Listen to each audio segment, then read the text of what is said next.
అబ్బా చాలా రోజుల తర్వాత పెద్ద రోహు చేప పడింది. 3 కేజీల పైన ఉంటుందబ్బా. హలో మామూలు, బాగున్నారా? ఈరోజు మనం మన ఆంధ్రప్రదేశ్లోని ఒక విలేజ్లో ఒక పంట కాలువలో ఫిషింగ్ చేసాం. ఫిషింగ్ మొదలైన వెంటనే ఒక మాన్స్టర్ ఫిష్ అయితే పడింది. ఈ ఫిష్ని sucker fish or tank cleaner అంటారు. మీ ఊర్లో ఈ ఫిష్ని ఏ పేరుతో పిలుస్తారో ప్లీజ్ కామెంట్ చేయండి.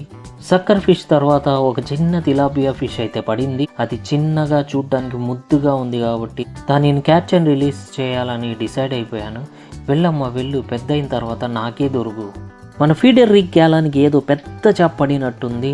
ఎందుకంటే మన ఫీడర్ రిగ్ డబ్బా గిరగిరమని తిరిగింది. ఈ పల్లెటూరు పంట కాలువ పెద్ద రోహు చేపను తీయడానికి అరగంట పట్టింది.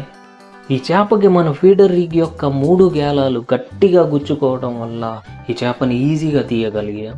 ఇంట్లో ఫోన్ చేసి చెప్పేసాం, అబ్బా మసాలా నూరు పెట్టమని. రోజు ఎలా అయినా మన నెల్లూరు చేపల పులుసు రుచి చూడాల్సిందే. ఈ చేపని సిక్కంలో వేసి నీళ్ళలో పడేయంగానే ఇంకో చేప లాగింది.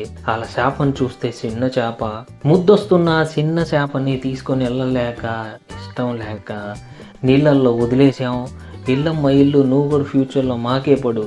For more videos, please like and subscribe.